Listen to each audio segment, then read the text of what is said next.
Hello बच्चों, let's read this question. The shortest distance between the lines this and this is. तो इसको solve करने के लिए हम यूज करेंगे सॉल्यूशन, या हम यूज करेंगे की कॉन्सेप्ट। की कॉन्सेप्ट है अपना शॉर्टेस्ट डिस्टेंस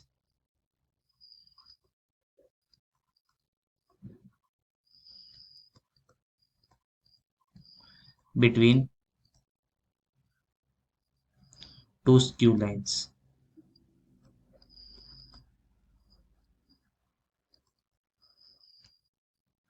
जो कि होता है एक्चुअल में projection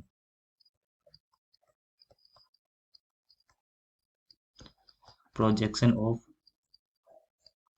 A B vector on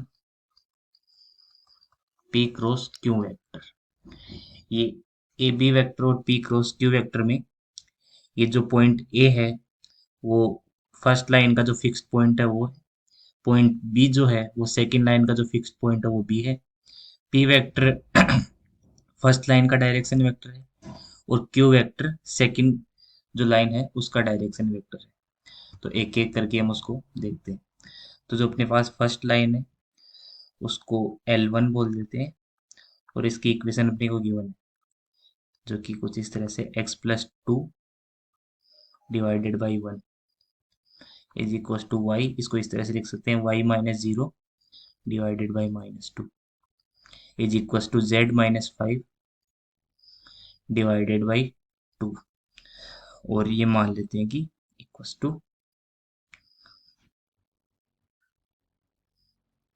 lambda है, पर उसकी नीड नहीं है अपने को।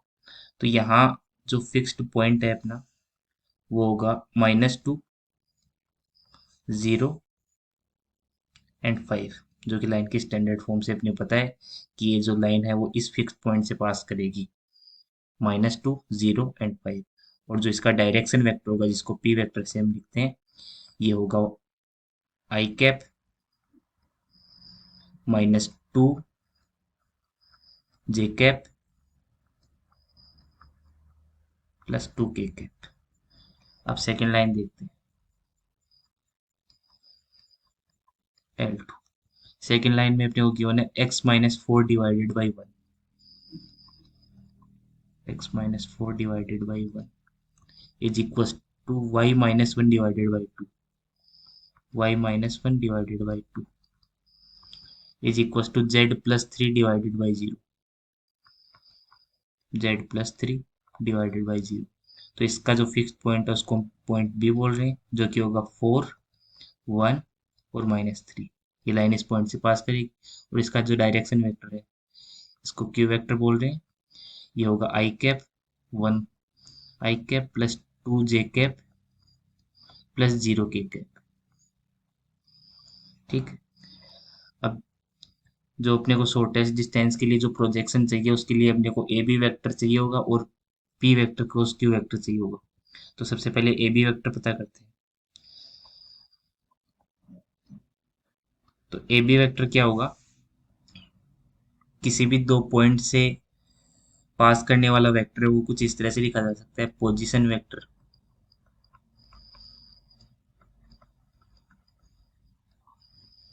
ऑफ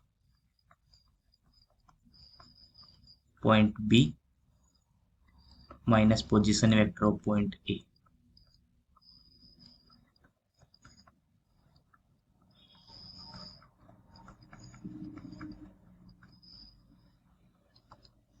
जो पॉइंट बी के कोऑर्डिनेट्स है वो अपने पास 4, 1 और 3 है, तो इसका पोजीशन वेक्टर हो जाएगा 4 आई कैप +j कैप -3 के कैप। इसमें से हम सब्ट्रैक्ट करेंगे ए का पोजीशन वेक्टर जो कि है -2, 0 और 5। सो -2 आई कैप +0 जे कैप एंड 5 के कैप +5 के कैप। तो अपने पास ए बी वेक्टर आ गया।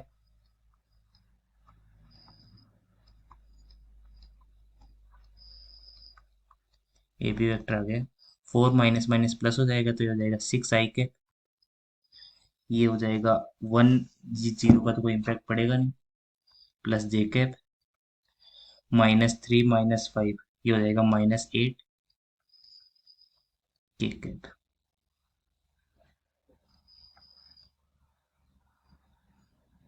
इसको हम इक्वेशन 1 बोल देते हैं, ए बी वेक्टर। ठीक, अब हम देखते हैं पी क्रॉस क्यू क्या होगा। तो पी वेक्टर जो हमने पहले पता किया था, पी वेक्टर है i cap -2 j cap +2 k cap, ये वाला। और जो अपना क्यू वेक्टर है वो है 1 2 0। जो अपना क्यू वेक्टर है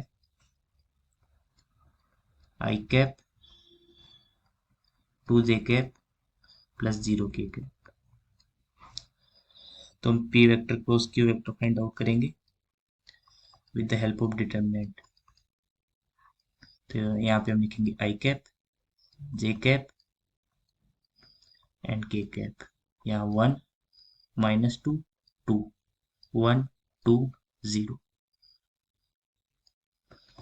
यहाँ से अगर देखें तो i कैप का कोफिशिएंट आएगा -4, j कैप का कोफिशिएंट आएगा 2 एंड k कैप का कोफिशिएंट आएगा 4 और k cap.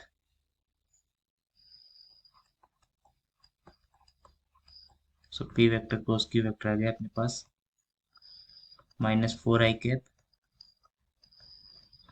+2 j cap +4 k cap.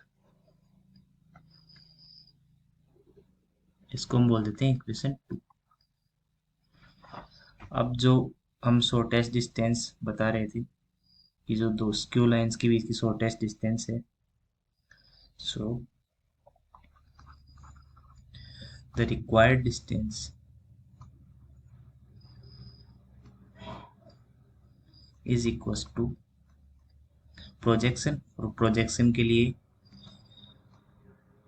ए B vector dot P vector cross Q vector. हम प्रोजेक्शन पी क्रॉस क्यू की डायरेक्शन में ले रहे हैं, तो divided by P vector cross Q vector का मोड। ये प्रोजेक्शन का फॉर्मूला होता है। अब हम इन सब की वैल्यू रख देते हैं by using equation 1 and 2। By using equation 1 and 2। Equation 1 से अगर हम देखें तो ए बी वेक्टर है अपने पास 6 1 -8 और पी क्यू -4 2 एंड 4। इसको आगे सोल्व करते हैं।